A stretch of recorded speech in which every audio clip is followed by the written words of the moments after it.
मंडळी नमस्कार. मस्त मजेत आहात ना? असो. तर तुम्ही कधी विचार केलाय का की आपल्या घरी महिन्याचा पगार येतो किंवा आपल्या घरी जे काही असेल, व्यवसाय असेल, जे काही तुम्ही करत असाल त्यातनं आपल्या घरी पैसा येतो आणि महिना संपेपर्यंत तो पैसा जातो सुद्धा. आता तो कसा जातो, कुठे जातो हे आपल्याला समजत पण नाही. पैसा येतो आणि जातो आणि आपण विचारच करत राहतो, अरे आता तर एवढा पगार आला होता किंवा आता तर एवढे पैसे आले होते पण काहीच उरले नाही.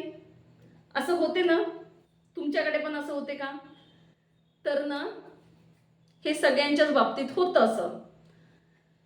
तर माहिती आहे का, आपण ना कितीही जरी पैसा कमवला, लाखो रुपये जरी आपण महिन्याला कमवले ना, तरी सुद्धा ते लाखो रुपये आपल्याला दैनंदिन खर्चाला किंवा आपल्या रोजच्या व्यवहारात आपल्याला ते लाखो पण कमी पडू शकतात. कारण जेवढा पैसा त्या प्रमाणात आपला खर्च करण्याकडे आपला कल असतो. तर आता या सगळ्या गोष्टींमधनं आपण बचत कशी करू शकतो हे आपल्याला या व्हिडिओमध्ये पाहायचं आहे. आपल्या रोजच्या दैनंदिन जीवनात आपण पैसा कसा वाचवायचा हेच आपण या आजच्या व्हिडिओमध्ये पाहणार आहे. जर तुम्ही विचार करत असाल की आता पगार आलेला आहे महिन्याचा, सगळे खर्च आपण करून घेऊ, सगळं जे काही आहे ते आपण करून घेऊ आणि मग जे पैसे उरतील ते आपण बचत म्हणून शिल्लक ठेवू, पण असं कधीच होणार नाही. कारण महिन्याच्या शेवटपर्यंत तुमच्याजवळ काहीही पैसा शिल्लक राहणार नाही, त्यामुळे तुम्ही त्यातनं बचत करू शकत नाही.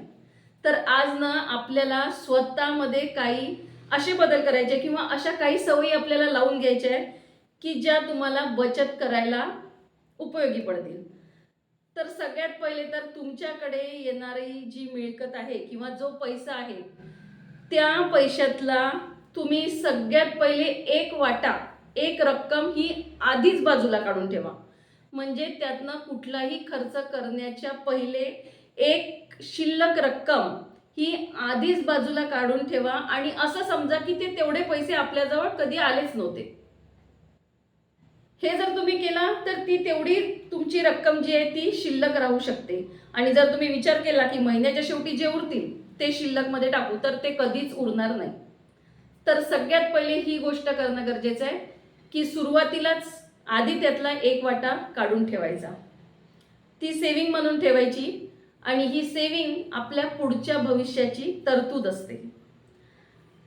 तसंच माहिती आहे का, आपण अनावश्यक खर्च कुठे करतो रोज, म्हणजे आपल्या रोजच्या जीवनात आपण अनावश्यक खर्च कुठे करतो विचार करा. जर आपण रोजचे 50 रुपये जरी म्हणजे असंच अनावश्यक खर्च करत असोय तर त्याचा हिशोब करा की रोज 50 रुपये म्हणजे महिन्याचे किती झाले, 1500 रुपये आणि वर्षाचे किती झाले त्याचा हिशोब करा.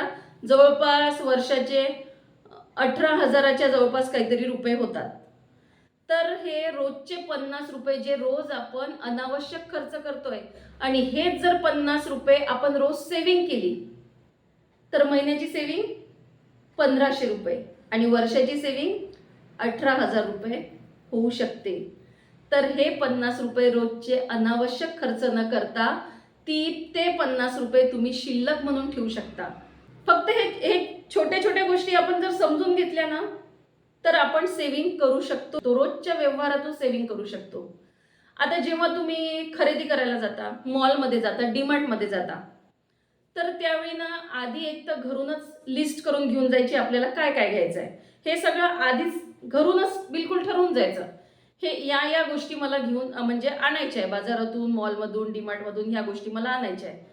आणि ना त्या गोष्टीचा एक अंदाज लावून की जवळपास आता ह्या इतकी खरेदी मला करायची आहे आणि त्याला अंदाजे किती पैसे लागू शकतात, तर ती गोष्ट पाहायची की इतका जवळपास इतक्यापर्यंत ह्या वस्तू होऊ शकतात आणि तेवढीच रक्कम, त्यापेक्षा थोडी आगाऊ रक्कम आपण सोबत न्यायची आणि सोबत म्हणजे कॅशच सोबत न्यायची. जेव्हाही आपण मॉलमध्ये, अशा डीमार्टमध्ये अशा ठिकाणी जातो ना, त्या ठिकाणी शक्यतोवर आपण ना कॅश पेमेंट करणं चांगलं आहे.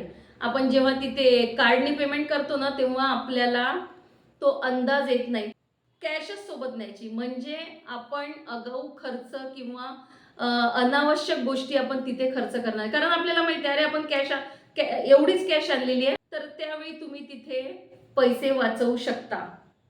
करून पहा ह्या गोष्टी, म्हणजे मी करते, मी स्वतः हे अनुभवलेलं आहे म्हणून मी आज तुम्हाला हे सांगू शकत आहे.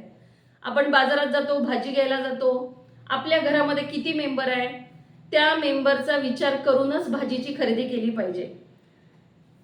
आपल्याला आठवड्याभराचा किती भाजीपाला लागणार आहे तेवढीच भाजी आपण घेतली पाहिजे. नाहीतर आज ही भाजी स्वस्त मिळाली म्हणून चला किलोभर घेऊन जाऊ, आज हे स्वस्त मिळालं म्हणून घेऊन जाऊ, पण ती काही तुम्ही पालेभाजी आणली आणखी काय आणली तर ती काही टिकणार आहे का? आणि तुम्ही आठवड्यातून किती वेळा एक भाजी रिपीट करणार आहे ना?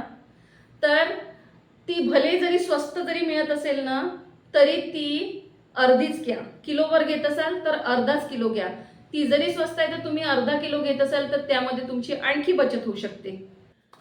आणि आता आपण आजकाल खूपच ऑनलाईन खरेदी करायला लागलेलो आहोत. ते ऑनलाईन खरेदी म्हणजे तर खरं म्हणजे तर मायाजाल आहे. ते आपल्याला म्हणजे आपण त्याच्या मोहातच पडतो. ते आपल्याला एक ऑफर्स देत राहतात आणि आपण त्याच्यामध्ये वाहवत जातो. खरंच आहे ही गोष्ट. तर ना जेव्हा आपण फोनवर असं काही बघतोय, काही ऑफर्स बघतोय, तर तेव्हा ना लगेच ती ऑफर आपण म्हणजे डन नाही करायला पाहिजे. आपण थोडा विचार करायला पाहिजे, खरंच मला गरजेचं आहे का, ही वस्तू खरंच माझ्याकडे नाही आहे का, मला ही आवश्यक आहे का. आणि एक विचार करायचा की ठीक आहे आज ही ऑफर आहे ना, आपण आज नाही करू याला, आपण उद्या पाहू या ऑफरचं, असा विचार करायचा.